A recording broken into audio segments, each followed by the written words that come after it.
A graça e a misericórdia do nosso Deus esteja com todos nós. Dessa feita, eu gostaria que os irmãos e as irmãs tomassem posse da sua Bíblia e acompanhassem a exposição que será feita apenas do último versículo de Zacarias, capítulo 3. Estaremos assim finalizando esse capítulo que nós, há algum tempo, já iniciamos. Zacarias, capítulo 3, versos de número 10. Naquele dia, diz o Senhor dos Exércitos, cada um de vós convidará o seu próximo para debaixo da vide, para debaixo da figueira. Você abre a palavra de Deus em 2 Timóteo, capítulo 4, verso de 1 a 5, que diz: Conjuro-te perante Deus e Cristo Jesus, que há de julgar vivos e mortos, pela sua manifestação e pelo seu reino. Prega a palavra, insta que seja oportuno, quer não, corrige, repreende e exorta com toda longanimidade e doutrina. Pois haverá tempo em que não suportarão a sã doutrina, pelo contrário, cercar-se-ão de mestres, segundo as suas próprias cobiças, como que sentindo coceira nos ouvidos, e se recusarão a dar ouvidos à verdade, entregando-se às fábulas. Tu, porém, se sóbrio em todas as coisas, suporta as aflições, faz também o trabalho de um evangelista, cumpre cabalmente o teu ministério. Amém. Que Deus assim queira nos abençoar, aplicando ao nosso coração a sua bendita e santa palavra. Vamos ainda orar, buscando a bênção do Eterno. Senhor Deus Todo-Poderoso, queremos te dar graça nesta hora. O Senhor tenha compaixão de nós, tenha compaixão de mim, que irei ministrar a sua palavra, que o Senhor perdoe os meus pecados, o Senhor lave-me de todo pecado, o Senhor mortifique minha carne, natureza pecaminosa, e nos ajude a comunicar aquilo que o Senhor falou no nosso coração, que a minha fraqueza, Senhor, não seja empecilho para que a igreja não seja abençoada. Abençoe a tua igreja a despeito das minhas fraquezas. Abençoe o teu povo que há de ouvir a tua palavra. Fala no nosso coração, neste momento. Nós te pedimos isso, Senhor, em nome de Jesus. Queremos exaltar a Cristo nesta hora. Não falar nada de nós mesmos, mas falar de Cristo como teu arauto, como teu ministro, Senhor. Ó Senhor, nos humilhamos aqui em oração pedindo a tua bênção. Assim oramos. Amém. Meus prezados, meus irmãos e amigos, nós, no texto de Zacarias, capítulo 3, nós demos um tema: as misericórdias que triunfam sobre o juízo.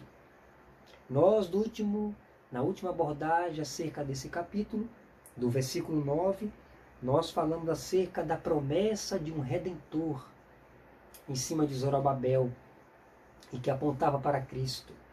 Nós falamos acerca desse Redentor chamado Jesus, 3 aspectos da sua natureza. Em primeiro lugar, que o Redentor, Jesus, é eterno, ele existe desde toda a eternidade. Ele disse: antes que Abraão existisse, eu sou. A segunda característica, natureza deste Redentor, é que esse Redentor é divino, ele é Deus. Nós vimos que o anjo disse para Maria: ele será chamado de Emanuel, que traduzido quer dizer Deus conosco. Então, a terceira característica da natureza deste Redentor, em último lugar, nós vimos que este Redentor é perfeito, o Salvador perfeito, que não há outro Salvador, que não existe nenhum outro nome dado entre os homens pelo qual importa que sejamos salvos, a não ser o nome de Jesus. Pois bem, dessa feita nós estaremos finalizando o capítulo 3 de Zacarias, pela graça e misericórdia do Senhor. Eu gostaria de dizer aqui que Israel, dentre todas as nações, foi escolhida por Deus para ser um espelho às demais nações. Israel foi escolhida para mostrar às demais nações pagãs, ímpia, de que maneira deveria o povo adorar a Deus, de que maneira correta deveria adorar a Deus, e de que o povo deveria abandonar a sua idolatria, o seu paganismo, e voltar-se ao Deus vivo e verdadeiro, e Deus de Israel. Pois bem, esta é uma marca da verdadeira igreja de Cristo. Eu gostaria de destacar aqui como último lugar dessa graça salvadora que é manifestada aos perdidos, do versículo 9, e a carta de Timóteo, 2 Timóteo capítulo 4, nos garante isso. Vamos meditar acerca da graça salvadora concedida aos perdidos. Esta graça se dá por 3 razões, de 3 maneiras, segundo o texto que acabamos de ler, 2 Timóteo capítulo 4, que nos servirá de baliza, de orientação, de iluminação ao texto de Zacarias 3:10. Em primeiro lugar, quero dizer aqui que a pregação do Evangelho é uma intimação dos céus, é uma intimação de Deus. Jesus diz: ide por todo mundo e pregar o Evangelho a toda criatura.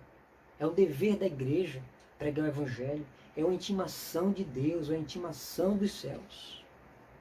O versículo 1 diz, o apóstolo Paulo: conjuro-te perante Deus e Cristo Jesus, que há de julgar vivos e mortos, pela sua manifestação e pelo seu reino.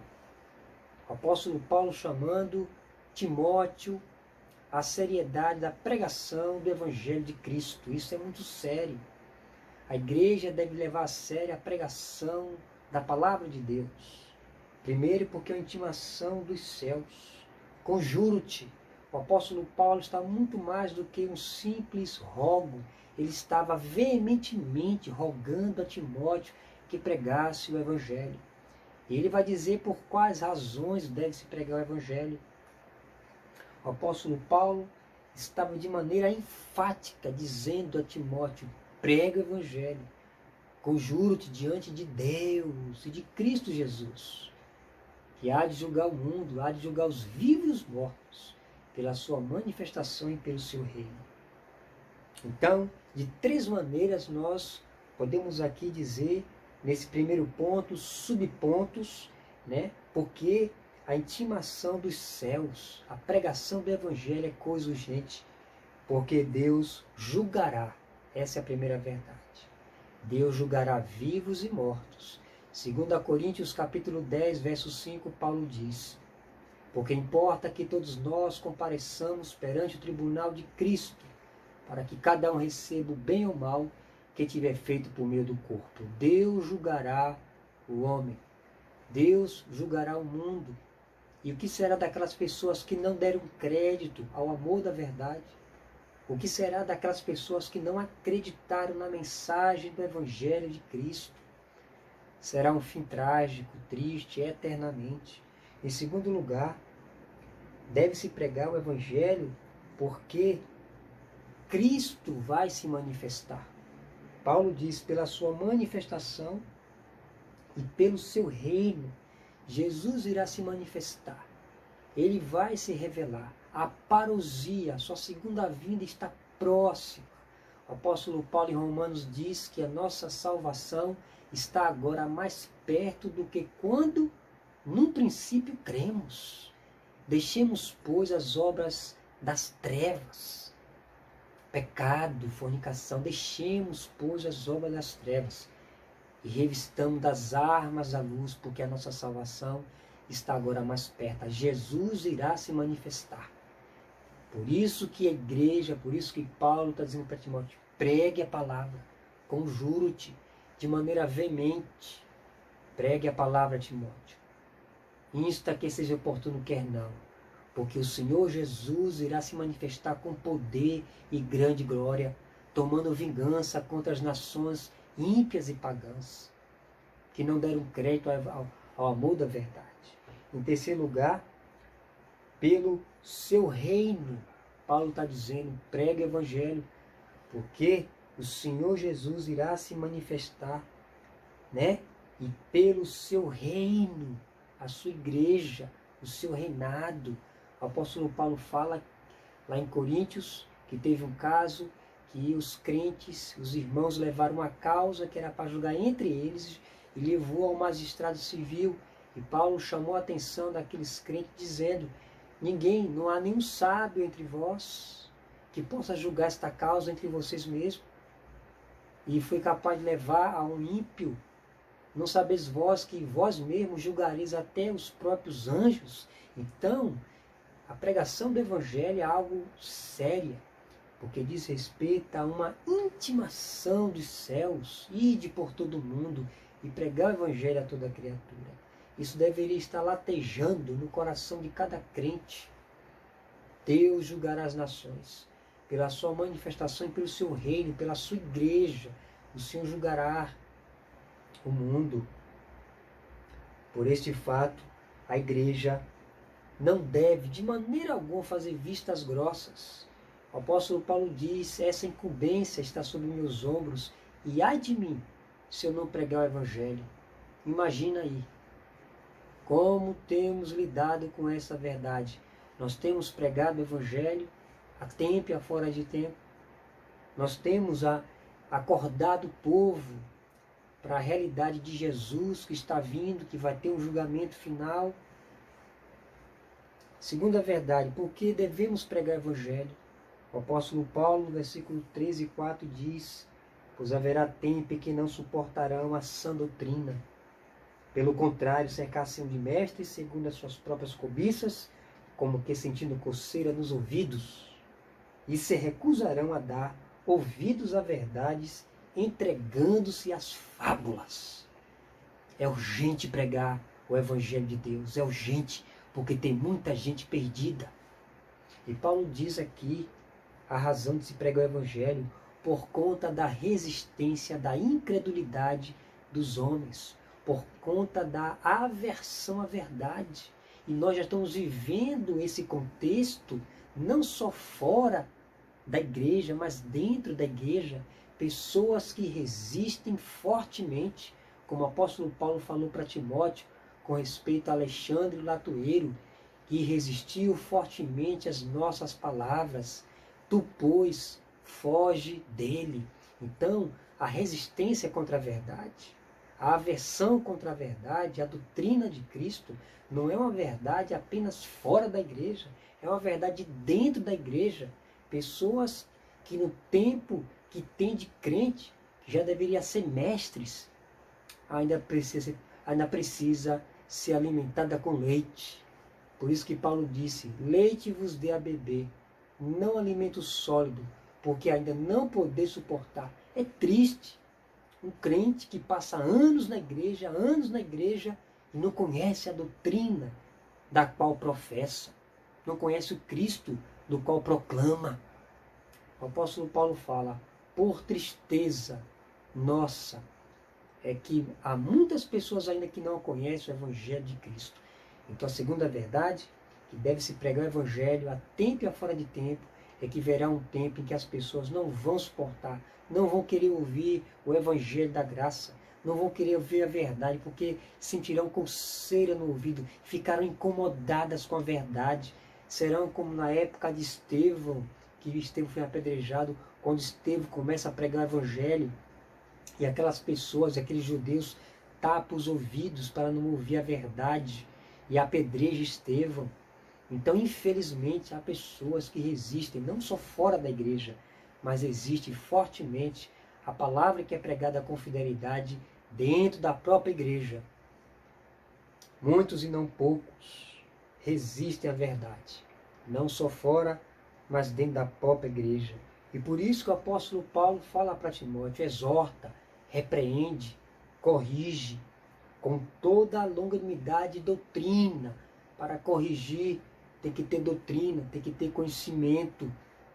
É doutrina, não de homem, preceito, não de homem, costume, tradição, não de homem, nem da igreja, da história, mas a tradição da igreja de Cristo, apostólica, profética.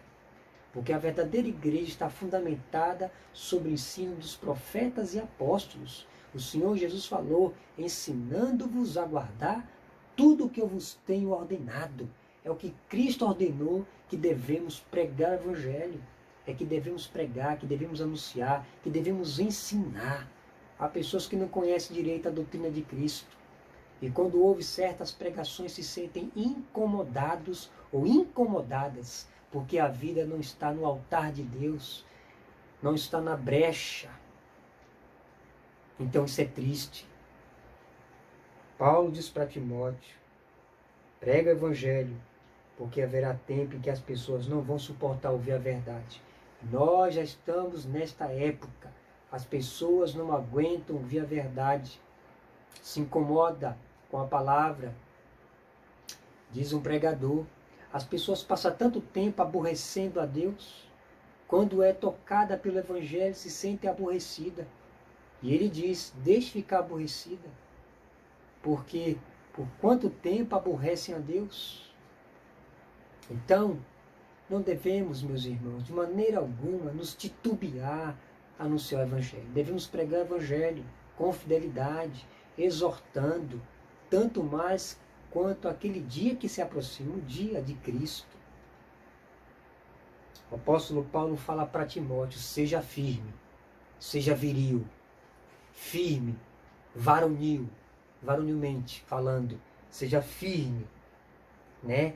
Com a paciência longa, corrija, exorta, repreende com toda doutrina, porque muitos recusarão a dar ouvidos à verdade. E o problema aqui, um grande problema, quando as pessoas não dão ouvidos à verdade, Deus envia a operação do erro para que este ou esta acredite na operação do erro. E Paulo diz, vão dar ouvido às fábulas profanas. Não queiram ver, a palavra diz que não vão querer ouvir o Evangelho, mas vão se entregar, eles vão se entregar a fábulas profanas, aqueles que afagam o seu ego, aqueles que eles querem ouvir, eles não querem ouvir sobre santidade, sobre pureza, sobre retidão, sobre vida consagrada, sobre vida piedosa. Então, a pregação do Evangelho, a graça salvadora que é dada a todo homem, ela tem essa implicação. Primeiro, que a pregação é uma intimação dos céus. Segundo, deve pregar o Evangelho por conta da resistência forte que os homens darão contra o Evangelho. Em terceiro e último lugar, eu quero abordar aqui o aspecto da conduta daqueles que anunciam o Evangelho. O versículo 5 diz, o apóstolo Paulo dizendo para Timóteo, tu, porém, se sobra em todas as coisas, suporta as aflições, faz o trabalho de um evangelista, cumpre cabalmente o teu ministério. Então, a conduta dos fiéis arautos de Deus. Deus requer fidelidade dos seus arautos. Vida consagrada, vida de testemunho. E aqui, em primeiro aspecto da conduta desse arauto, é que esse arauto deve ter sobriedade em tudo. O apóstolo Paulo fala, tu, porém, se sóbrio em todas as coisas. E aqui eu destaco de duas maneiras, ao menos. Primeiro, na doutrina de Cristo. O arauto fiel a Deus, ele tem que ter sobriedade na doutrina de Cristo. É triste quando um crente não conhece a doutrina de Cristo. Fico pensando, a nossa igreja, nossa bem amada igreja, a IPB do Brasil, que tem uma doutrina firme, séria, segura, centrada na Escritura. Uma igreja confessional, e muitos não conhecem a fé que professa, não conhecem o símbolo de fé, e por isso erram quando não tem esse conhecimento. Precisamos conhecer a fé que pregamos. Precisamos.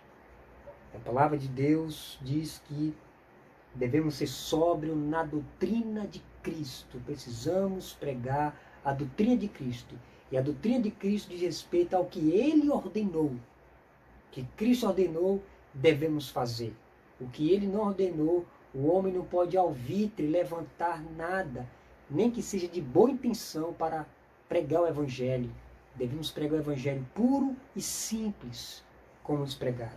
Mas um outro aspecto dessa sobriedade do arauto é que esse arauto deve ter uma sobriedade no seu testemunho. O crente tem que dar bom testemunho. Tem que dar bom testemunho. O apóstolo Paulo fala que deve trabalhar com as próprias mãos para não depender, mas pelo contrário, trabalhar para ajudar. Então, a sobriedade desse arauto diz respeito ao seu testemunho. O seu testemunho na escola, no trabalho, na faculdade, na rua, em qualquer lugar que ele for, ele deve dar testemunho.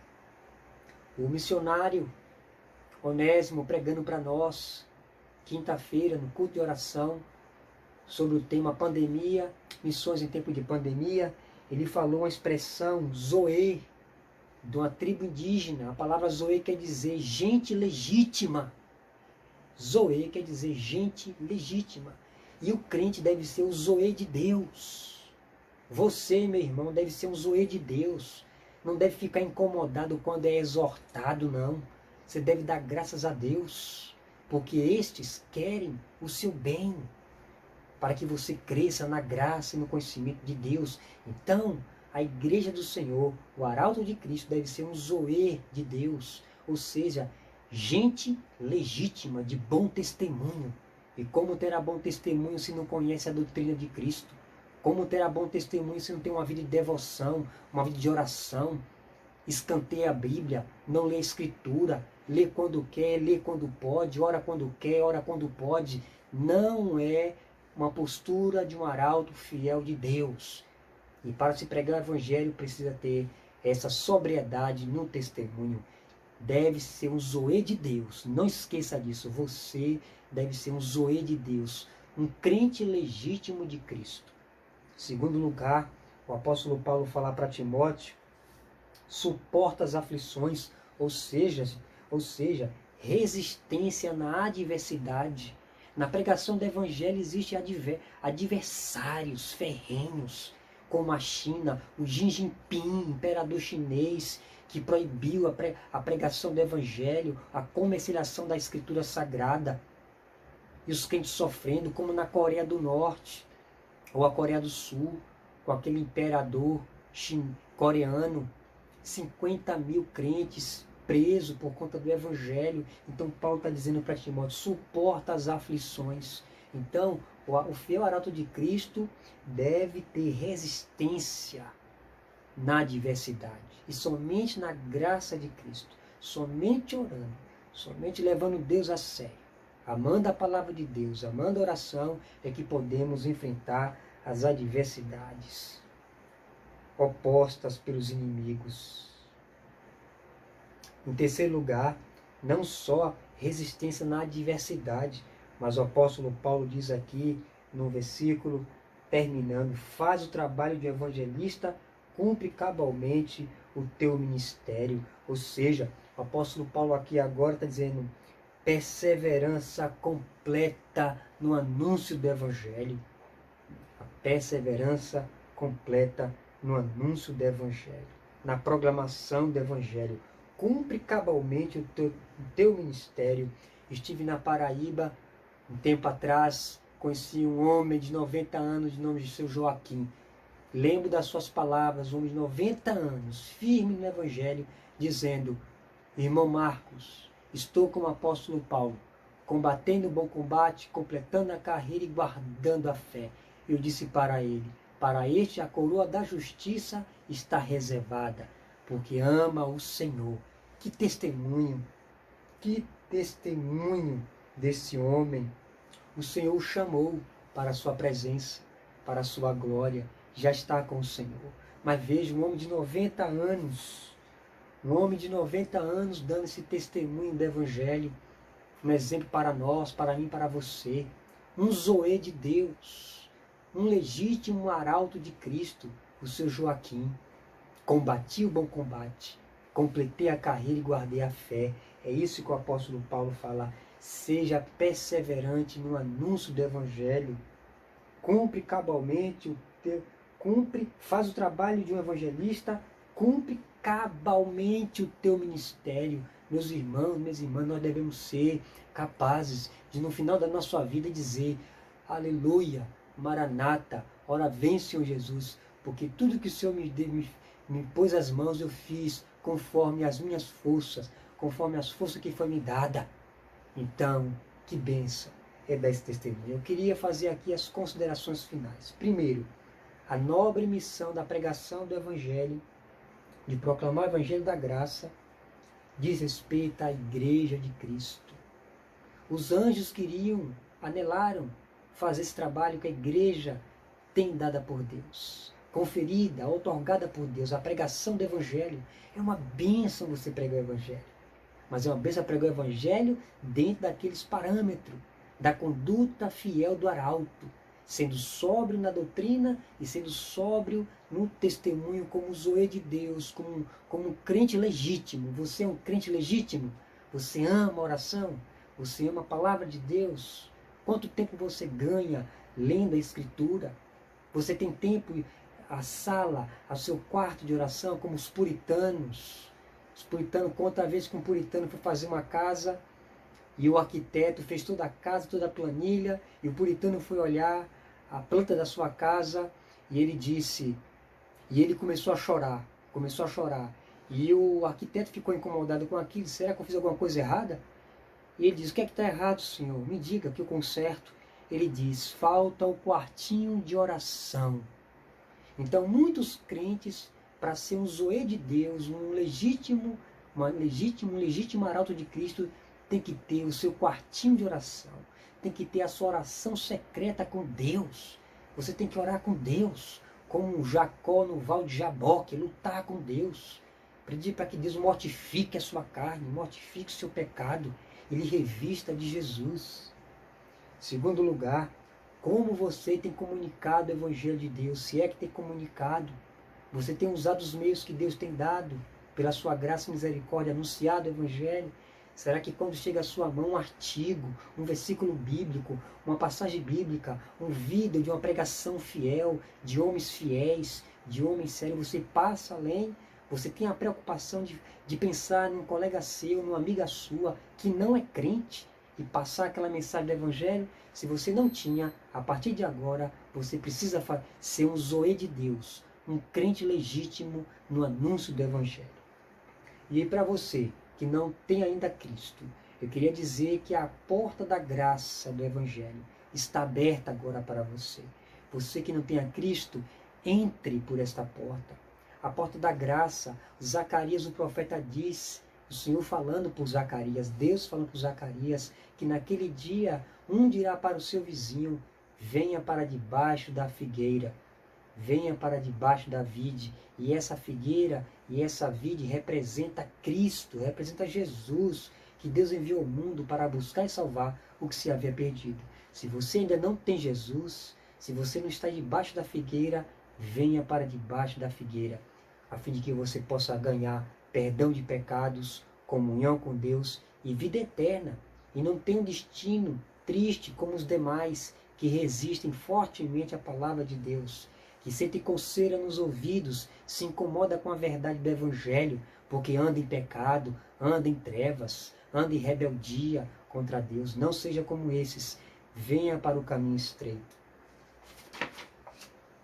Eu gostaria de concluir Colossenses capítulo 4, versos 2. Colossenses 4, versos 2 diz, saudavos, Epáfras, perdão, meus irmãos, sauda-vos Epáfras, que é dentre vós servo de Cristo Jesus, o qual se esforça sobremaneira, continuamente por vós nas orações, para que vos conserveis perfeitos e plenamente convictos em toda a vontade de Deus. Veja que testemunho, que zoe de Deus, que testemunha legítima de Cristo, que arauto legítimo de Cristo, Epáfras, o apóstolo Paulo dizendo, dando louvor a Epáfras, que Epáfras, que era servo de Cristo Jesus, ele de maneira, esforçava-se sobremaneira. Nós, como crentes, como servos de Deus, devemos nos esforçar na proclamação do Evangelho. Pois bem, se esforce, se interesse em buscar, em conhecer a Deus, se interesse pelos artigos. Eu fico pensando quantos artigos nós colocamos na nossa ITBR, quantos leem, quantos se interessam, quantos? E por isso nós vemos no testemunho, um testemunho fraco de Cristo, que deveria ser um testemunho forte, robusto na fé, alegre com Cristo, animado com a fé, animado com a verdade. Mas não, é o contrário. Então seja como Epáfras, um zoe fiel de Jesus, que se esforçava sobremaneira para pregar o Evangelho, se esforçava continuamente nas orações pelos crentes, para que aqueles crentes fossem perfeitos. Então Epáfras ora por aqueles crentes, para que eles fossem perfeitos e plenamente convictos em toda a obra de Deus. E a convicção da obra de Deus vem pelo Espírito Santo, quando Ele nos ilumina, nos mostrando que Jesus é o nosso Salvador, o nosso Redentor, a nossa vida eterna, né? E mostrando que através de Jesus devemos anunciar ao mundo que Ele é o Cordeiro de Deus que tira o pecado do mundo. Que Deus, por sua graça, assim queira nos abençoar, em nome dele. Amém. Vamos ainda orar. Senhor Deus Todo-Poderoso, queremos dar graça por esta hora, ministração da sua palavra, que tu tenhas compaixão da sua igreja, de nós, possamos ser, meu Deus, zoeis do Senhor, zoeis, testemunhas legítimas, arauto legítimo na pregação do Evangelho. Senhor, que estes que ouviram o Evangelho agora, que não conhecem Jesus, o Evangelho da graça foi derramado para salvar os pecadores, para salvar os perdidos, para chamar para Cristo. Senhor, que esses que ouviram o Evangelho, que não tenham Jesus, que eles venham para debaixo da figueira, que é Jesus, o seu Filho. E este irmão e esta irmã que está com até um testemunho de vida fraquinho, que ele se anime com a tua palavra, que ele se alegre com a sua palavra e se torne um verdadeiro zoe de Deus, uma testemunha, um arauto fiel, legítimo de Cristo, para a tua glória e para o teu louvor. Essa é a nossa oração, no nome do Senhor Jesus, com perdão dos nossos pecados, dando graça por todo o bem espiritual que Jesus conquistou para nós na cruz. Em nome dele oramos. Amém. Que Deus te abençoe.